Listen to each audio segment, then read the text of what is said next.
Ngayong Labor Day 2025, ang mga manggagawa sa Pilipinas ay nagsagawa ng kaliwat kanang protesta na nagbigay diin sa ilang pangunahing hinaing na patuloy na nagiging sanhi ng kanilang mga protesta at demonstrasyon. Ang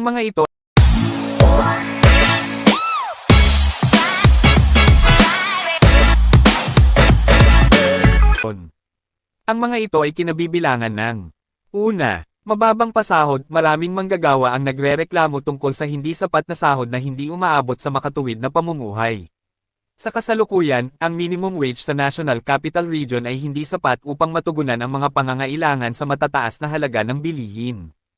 Ikalawa, inhiyumi na kondisyon sa pagtatrabaho. Isang malawak na hinaing ay ang mga hindi makatuwid na kondisyon sa mga lugar ng trabaho, kabilang ang kakulangan sa seguridad, masyadong mahahabang oras ng trabaho, at kakulangan sa mga benepisyo. Ikatlo, kontraktualisasyon. Ang patuloy na paglaganap ng kontraktualisasyon o end of contract ay nagdudulot ng kawalang seguridad sa mga manggagawa. Maraming manggagawa ang hindi nagiging regular at nawawalan ng mga benepisyo na tinatamasa ng mga regular na empleyado. Ikaapat, pagtaas ng minimum wage. Ang mga unyon at grupo ng manggagawa ay nananawagan para sa pagtaas ng minimum wage upang mas maipantapat ito sa tumataas na halaga ng mga bilihin at upang masiguro ang mas magandang pamumuhay para sa kanilang mga pamilya. Ikalima, regulasyon ng presyo ng langis at iba pang pangunahing bilihin. Ang pagtaas ng presyo ng langis at iba pang pangunahing bilihin ay nagiging sanhi ng pagtaas ng mga gastusin sa araw-araw na nagiging sanhi ng mas malaking pasanin sa mga manggagawa. Ika-anim, karapatan sa pagtatrabaho. Ang mga manggagawa ay patuloy na nakikipaglaban para sa kanilang mga karapatan, kabilang ang karapatang mag-organisa at makilahok sa mga unyon, at ang karapatang magprotesta laban sa mga hindi makatarungang patakaran ng gobyerno at mga employer. Sa mga aktibidad ngayong Labor Day, ang mga manggagawa ay nagtipon sa mga pangunahing lungsod, kasama na ang Pampanga, upang ipahayag ang kanilang mga hinaing sa gobyerno at magtaguyod ng mas makatawid na mga pulisya para sa sektor ng paggawa. Ngayong Labor Day 2025, ang mga kilos protesta ng mga manggagawa at unyon ay nakatuon sa ilang pangunahing dahilan na nagmumula sa kanilang mga hinaing at sitwasyon. Pagsusuri sa mga programang pantulong. Ang mga grupo ay nagtanong din tungkol sa sustainability ng mga programa ng gobyerno, tulad ng P20 per kilogram na bigas, na kanilang pinaniniwalaan na hindi tatagal at hindi sapat upang matugunan ang pangangailangan ng mga mamamayan. Pagbibigay diin sa mga karapatan ng manggagawa. Ang mga kilos protesta ay hindi lamang tungkol sa mga pang-ekonomiyang isyu kundi pati na rin sa pagprotekta sa mga karapatan ng mga manggagawa. Ang mga unyon ay patuloy na nagtataguyod ng kanilang karapatan na mag-organisa at magprotesta para sa mas makatarungang mga pulisya at batas para sa sektor ng paggawa. Ang mga kilos protesta ngayong Labor Day ay isang pagsasalarawan ng sama-samang pagnanais ng mga manggagawa na makamit ang mas magandang kalagayan sa trabaho at buhay. Ang mga unyon ay may mahalagang papel sa mga kilos protesta ng mga manggagawa. Narito ang ilang dahilan kung bakit. Pagkakaisa at lakas. Ang mga unyon ay nagbibigay ng pagkakataon sa mga manggagawa na magkaisa at magkaroon ng mas malakas na boses sa kanilang mga hinaing. Ang sama-samang pagkilos ay mas epektibo sa paglalagay ng presyon sa mga employer at sa gobyerno. Pagpaplano at pag-oorganisa. Ang mga unyon ay nagbibigay ng estruktura at organisasyon sa mga kilos protesta. Nagpaplano sila ng mga demonstrasyon, nag-aayos ng mga tagapagsalita, at nagbibigay ng mga direksyon sa mga kalahok. Proteksyon at suporta. Ang mga unyon ay nagbibigay ng proteksyon at suporta sa mga manggagawang nagprotesta. Nagbibigay sila ng legal na tulong, nagtataguyod ng kanilang mga karapatan, at nagbibigay ng suporta sa mga apektadong manggagawa. Pagpapalaganap ng kamalayan. Ang mga unyon ay nagpapalaganap ng kamalayan sa mga isyu na nakakaapekto sa mga manggagawa.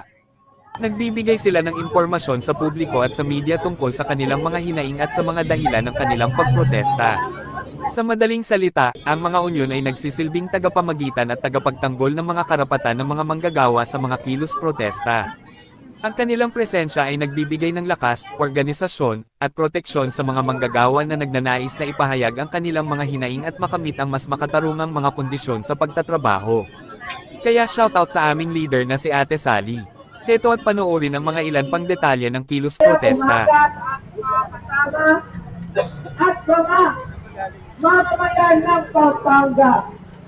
Ngayong Mayo 1, ngayong taong 2025, ipinagdiriwang natin ang araw ng mga manggagawa. Pero hindi natin alam kung tayo ay magdiriwang. dahil sa kahirapan ng buhay at kakupusan ng ating sahod. Ito ay isa sa mga patunay sa krisis na ating dinaranas sa suliranin sa gastos sa pamumuhay. Ito ay dinaranas din ng iba pang mga mamamayan mula sa South America, North America, Europe, Asia, at iba pa katulad ng Africa. Tampok ang krisis dito tulad ng pagtaas ng kuryente, tubig, gamit, at pagpapahospital. Ayan din ang kawalan at mataas na upa sa bahay na siyang kaunahing kailangan natin sa ating pamumuhay. Ngunit ito lang ang ating inanais at gusto iparating sa ating gobyerno. Trabahong regular, disenteng sahod at serbisyong panlipunan para sa lahat, hindi pansamantalang ayuda. Makataong pamumuhay, hindi pera. Makabubuhay na kita, hindi bala. Ngayon, mga kasama, itaas natin ang ating mga panawagan at isigaw natin, puring manggagawa, kung mapagpalaya, kung mapagpalaya, puring manggagawa, puring manggagawa, kung mapagpalaya, kung mapagpalaya, puring manggagawa. Ngayon, sa pagbubukas ng ating maliit na programa, tinatawagan natin ang ating kasamang Inay. Bago ang lahat, bago natin simulan ang ating programa, gusto natin pasalamatan ang iba pang mga organisasyon at mga hanay ng manggagaya at mga kaburuan. Andito ang Workers for People's Liberation, WPL, Pampanga, Bataan at Zambales. Narito rin ang kinusay para sa pambansang demokrasya, alyansa ng mga manggagaya sa Bataan, Bataan Fiber Glass Workers Union, Holy Angel University Teacher and Employee Union, Action and Solidarity for the Empowerment of Teachers, Youth for National Reform and Democracy, at sa isa ka. At sabi na nandito din na sumuporta ang Kabaro, Kababaihan, Kapainya para sa kalikasan, karapatan at pagbabago. Nandito din sumuporta ang Young Battalion for Environmental and Advocacy Network. Ngayon, sa pagsisimula ng ating programa, tinatawagan natin ang ating kasamang nilay mula sa Alyansa ng Manggagawa ng Bataan at Workers for People's Liberation. Isang mahalap at mapagpalayang pagbati ang ipinapaabot ng Workers for People's Liberation, WPL at Alyansa ng mga manggagawa sa Bataan sa ating lahat, sa mga manggagawang nakikinig, sa mga iba't ibang mga sektor na naaabot ng aming pinig sa ngayon. Ang araw po na ito ay pagkilos ng mga manggagawa upang ipagdiwang at gunitain ang ika-123 years na kung saan ay tinatawag na Labor Day. 123 years ago ang nakakaraan, subalit ano na ang nangyari sa mga manggagawa matapos na ipagtagumpay ng mga manggagawa sa Haymarket Square ang ating tinatabasang mga karapatan katulad ng 8 oras, katulad ng holiday pay, katulad ng overtime pay, at marami pang mga benepisyo na kung saan ay marami ang dumanak ng dugo upang makamit na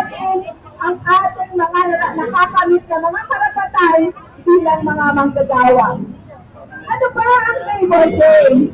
Ang Labor Day, para sa iba ay holiday. Para sa iba ay double pay, na kung saan ang maraming manggagawa ay inagrab ang oportunidad na ito upang magkaroon ng double pay o dagdag na sahod para sa double pay na ito sa susunod na kanilang mga sahod.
One, two,